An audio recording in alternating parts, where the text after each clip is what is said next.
আসসালামু আলাইকুম ওয়া রাহমাতুল্লাহি ওয়া বারাকাতুহু। আমি আশা করি আল্লাহ তাআলার অশেষ রহমতে আপনারা ভালো আছেন, সুস্থ আছেন। আলহামদুলিল্লাহ। আজ জুমার রাতে আপনারা ডান কাত হয়ে শুয়ে নিয়ম মেনে এই ছোট্ট দোয়াটি 3 বার দেখে দেখে হলেও পড়ে ঘুমাবেন। আল্লাহ তাআলা চাহে তো আপনাকে ধনী বানিয়ে দিতে পারেন, অর্থাৎ আপনার পরিবার থেকে অভাব অনটন চিরকালের জন্য দূর হয়ে যাবে। ঋণ থাকলে ঋণ মুক্তির একটি ব্যবস্থা হয়ে যাবে, যা আপনি চিন্তা করতে পারবেন না যে এখান থেকে আপনার টাকা পয়সার ব্যবস্থা হতে পারে। অনুরোধ করছি আপনারা আমলটি আজকের পবিত্রতম রাতে করবেন। এই উদ্দেশ্যে বা নিয়তে ভিডিওটুকু সম্পূর্ণ মনোযোগ দিয়ে দেখুন। সপ্তাহের শ্রেষ্ঠ দিন হচ্ছে জুমাবার। এটি মুসলমানদের কাছে একটি কাঙ্ক্ষিত দিন। এই দিনকে সাপ্তাহিক ঈদ বলা হয়েছে হাদিসে। সৃষ্টি জগতের শুরু থেকে এই দিনটি খুবই গুরুত্বপূর্ণ দিনে ভাই বোনেরা। শুক্রবার শুরু হওয়া থেকে শেষ পর্যন্ত বেশ কিছু ফজিলতপূর্ণ আমল রয়েছে। বৃহস্পতিবার দিবাগত রাতটি হলো শুক্রবার বা জুমাবারের রাত, কারণ আরবি হিসাবে বৃহস্পতিবার মাগরিব থেকেই জুমাবার শুরু হয়। এই রাতটি দোয়া কবুলের উপযুক্ত। আব্দুল্লাহ ইবনে উমর রাদিয়াল্লাহু তাআলা আনহু তাই বলেন, 5টি রাত এমন রয়েছে যে রাতের দোয়া ফিরিয়ে দেওয়া হয় না। 1 নম্বরই হলো জুমার রাত। তাই এই রাতের দোয়া আল্লাহ রাব্বুল আলামিন ইনশাআল্লাহ ফিরাবেন না। আপনারাও রাতে ঘুমাতে যাওয়ার আগে ডান কাত হয়ে শুয়ে এই দোয়ার আমলটি করবেন। হযরত ইবনে আব্বাস রাদিয়াল্লাহু তাআলা আনহু থেকে একটি দীর্ঘ হাদিস রয়েছে, যেখানে আল্লাহ রাসূল সাল্লাল্লাহু আলাইহি সাল্লাম বলেছেন, হে আলী, শুক্রবার রাতের শেষ তৃতীয়াংশে সাহস করে উঠে পড়ো, কারণ এটি একটি গুরুত্বপূর্ণ সময় এবং এতে দোয়া কবুল হয়। তাই আমরা চেষ্টা করব এই রাতে ঘুমাতে যাওয়ার আগে অন্তত এই ছোট্ট দোয়ার আমলটি করে ঘুমাতে যাওয়া। হযরত আনাস রাদিয়াল্লাহু তাআলা আনহু থেকে বর্ণিত, আল্লাহ রাসূল সাল্লাল্লাহু আলাইহি সাল্লাম বলেছেন, জুমার দিনে ও রাতে আমার উপর দরুদ পাঠ করো। যে ব্যক্তি আমার উপর একবার দরুদ পাঠ করে, আল্লাহ তার উপর 10 বার রহমত বর্ষণ করবেন। সুবহানাল্লাহ। বাইহাকী 620 নম্বর হাদিস।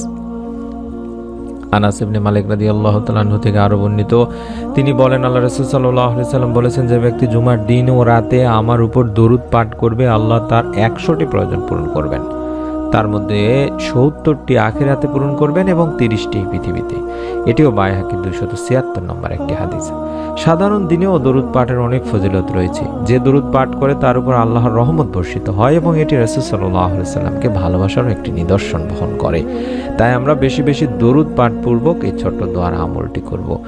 আমাদের মধ্যে অনেকে আছেন যারা রাতের খাবার খাওয়ার পরপরই ঘুমিয়ে পড়েন। আবার অনেকে আছেন রাতের খাবার পর মহান আল্লাহ পাকের সন্তুষ্টির উদ্দেশ্যে কিছু আমল করেন, বিভিন্ন আমল করে থাকেন। আবার অনেকে আছেন হাঁটাহাঁটি করেন, যে যাই করুন না কেন কিন্তু এক সময় সবাই ঘুমাতেই যায়।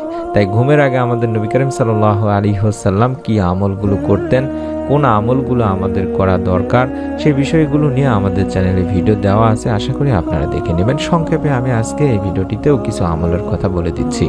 আল্লাহ রাব্বুল আলামিন বলেন, তোমাদের ঘুম বা নিদ্রাকে করেছি ক্লান্তি দূরকারী। সূরা নাবার 9 নম্বর আয়াতে বলা হয়েছে। অর্থাৎ ঘুম মানুষের মস্তিষ্কজনিত সকল প্রকার চিন্তা ভাবনাকে দূর করে, মস্তিষ্ক ও অন্তরের সকল প্রকার স্বস্তি ও শান্তি দান করে। নবী করিম সাল্লাল্লাহু আলাইহি ওয়াসাল্লাম বলেছেন, 1. ঘুমানোর আগে বিছানা ঝেড়ে নেওয়ার জন্য। 2.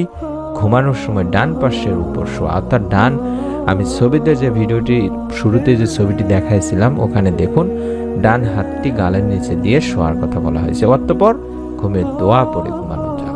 অর্থাৎ ঘুমের দোয়াটি আমি শিখিয়ে দিচ্ছি। ঘুমানোর দোয়ার বাংলা উচ্চারণ সহকারে আমি স্ক্রিনের মধ্যে দেখায় দিচ্ছি। আপনারা অন্তত একবার হলেও এই ঘুমের দোয়াটি পড়বেন। আল্লাহুম্মা বিসমাকা আমুতু আহিয়া। হে আল্লাহ, তোমারই নামে আমি মৃত্যুবরণ করছি এবং তোমারই অনুগ্রহে জীবিত হব। সহিহ বুখারী শরীফের একটি হাদিস। এছাড়াও ঘুমানোর আগে আরো বিভিন্ন আমল রয়েছে। আল্লাহ রাসূল সাল্লাল্লাহু আলাইহি ওয়াসাল্লাম যেগুলো বলেছেন, যে রাতে ঘুমানোর সময় কোনো বান্দা যদি আয়াতুল কুরসি পাঠ করে, তবে আল্লাহর পক্ষ থেকে একজন বডিগার্ড অর্থাৎ পাহারাদার নিযুক্ত করা হয় এবং শয়তান তার নিকট আসতে পারে না সারা রাতে, এবং তার কোনো মালে তার কোনো অনিষ্ট করতে পারে না, তার কোনো ক্ষতি করতে পারে না। এটি বুখারী শরীফের একটি হাদিস। অর্থাৎ আপনি রাতে ঘুমাতে যাওয়ার আগে চেষ্টা করবেন আয়াতুল কুরসি একবার হলেও পড়ার। আয়াতুল কুরসি অত্যন্ত ফজিলতপূর্ণ একটি আমল এবং একবার অন্তত পড়ার চেষ্টা করবেন।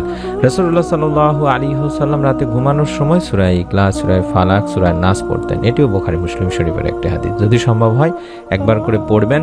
পড়ার পরে শরীরের সামনের দিক থেকে মাসহ করবেন। এবার আবারও সূরা নাস, সূরা ফালাক, সূরা ইখলাস, অর্থাৎ প্রথম থেকেই পড়বেন সূরা ইখলাস, সূরা ফালাক, সূরা নাস, তারপরে আবারও শরীরের প্রথম থেকে মাসহ করবেন। 2 হাত একত্রিত করে ফুঁক দিয়ে শরীরে মাসহ করবেন, অর্থাৎ 3 বার করে পড়ে 3 বার মাসহ করবেন। আর জামিয়া তিরমিজি শরীফের আরেকটি হাদিস পাওয়া যায়, যেখানে আল্লাহ রাসূল সাল্লাল্লাহু আলাইহি সাল্লাম হযরত মা ফাতেমা রাদিয়াল্লাহু তাআলা আনহাকে রাতে শোয়ার সময় 33 বার সুবহানাল্লাহ, 33 বার আলহামদুলিল্লাহ এবং 34 বার আল্লাহু আকবার পড়তে বলেছিলেন। এই আমলগুলো অবশ্যই করার চেষ্টা করবেন দিনী ভাই বোনেরা। এই আমলগুলো করার পাশাপাশি ডান কাত হয়ে শুয়ে এমন একটি ছোট্ট দোয়া পড়বেন। বেশি বেশি দরুদ আগে পড়ে নেবেন, যে কোনো দরুদ পড়তে পারেন। আল্লাহুম্মা সাল্লি আলা মুহাম্মাদ ওয়া আলা আলি মুহাম্মাদ যেটি দেখাচ্ছে, এই দরুদটি অন্তত 11 বার আগে পড়ে নেবেন। তারপরে আপনি ধনী হওয়ার জন্য, রিজিকে বরকত লাভের জন্য বিশেষ এই দোয়াটি কম করে হলেও আপনি 3 বার পাঠ করবেন। 3 বার অন্তত পাঠ করবেনই করবেন। রিজিকের একচ্ছত্র মালিকই হলেন মহান রব্বুল আলামিন, একমাত্র মালিকই হলেন মহান রব্বুল আলামিন। সুতরাং মহান রব্বুল আলামিনের কাছ থেকে আপনাকে রিজিকের প্রাচুর্যতা চেয়ে নিতে হবে। প্রিয় নবী সাল্লাল্লাহু আলাইহি ওয়াসাল্লাম তার উম্মতকে অভাবমুক্ত থাকতে আল্লাহ তাআলার কাছে দোয়া করার বিশেষ আবেদন শিখিয়েছেন, যাতে তার উম্মত অভাবের কারণে কুফরের দিকে চলে না যায়। সেই হাদিসটি আমি আপনাদের সামনে তুলে ধরেছি এবং সেই হাদিসের দোয়াটি আপনাদের সামনে আমি দেখাচ্ছি। আবু দাউদ শরীফের এই দোয়াটি আমি স্ক্রিনে দেখায় দিচ্ছি। কম করে হলো 3 বার পাঠ করবেন। দোয়াটি হচ্ছে আল্লাহুম্মা ইন্নী আউযু বিকা মিনাল কুফরি ওয়াল ফাকরি, আল্লাহুম্মা ইন্নী আউযু বিকা মিন আযাবিল কাবরি, লা ইলাহা ইল্লা আনতা, আল্লাহুম্মা ইন্নী আউযু বিকা মিনাল কুফরি ওয়াল ফাকরি, আল্লাহুম্মা ইন্নী আউযু বিকা মিন আযাবিল কাবরি, লা ইলাহা ইল্লা আনতা, আল্লাহুম্মা ইন্নী আউযু বিকা মিনাল কুফরি ওয়াল ফাকরি, আল্লাহুম্মা ইন্নী আউযু বিকা মিন আযাবিল কাবরি, লা ইলাহা ইল্লা আনতা। এভাবে অন্তত 3 বার পাঠ করবেন। হে আল্লাহ, আপনার নিকট কুফরি ও দরিদ্রতা হতে আশ্রয় চাচ্ছি। হে আল্লাহ, আমি কবরের আযাব থেকে আপনার কাছে আশ্রয় চাচ্ছি। আপনি ছাড়া কোনো ইলাহ নেই। তারপরে দরুদ পাঠ করে ঘুমাবেন। আমি আশা করি আল্লাহ রাব্বুল আলামিন ইনশাআল্লাহ পবিত্র জুমার রাতের ওসিলায় হলেও আপনার পরিবার সংসার রিজিকে বরকত দিবেন, আপনার পরিবার থেকে অভাব অনটন দূর করে দেবেন এবং ডান কাত হয়ে ঘুমানোর দোয়া পড়ে ঘুমাবেন। মনের মধ্যে বিশ্বাস নিয়ে আমলটি একবার হলেও করুন। যারা আমলটি করবেন তারা প্রত্যেকেই অন্তত ভিডিওটিতে একটি করে লাইক দিয়ে কমেন্ট সেকশনে আমিন অন্তত লিখে নিয়ত করে ফেলুন। ভিডিওটি সদকা জারিয়া সওয়াব পাওয়ার উদ্দেশ্যে আপনার নিকট আত্মীয়স্বজনদের কাছে শেয়ার করে দিন। পরবর্তী নতুন আমলের ভিডিও আপনার মোবাইলেই যাতে পেয়ে যায়, তার জন্য আপনি অবশ্যই চ্যানেলটি সাবস্ক্রাইব করে বেল বাটনটি অন করে রাখুন। সকলে ভালো থাকুন, সুস্থ থাকুন। আমরা দোয়া করি যারা আমলটি করবেন আল্লাহ রাব্বুল আলামিন যেন এই আমলের ওসিলায় তাদের পরিবার সংসার রিজিকে বরকত দান করেন। আমিন। আসসালামু আলাইকুম ওয়া রাহমাতুল্লাহি ওয়া বারাকাতুহু।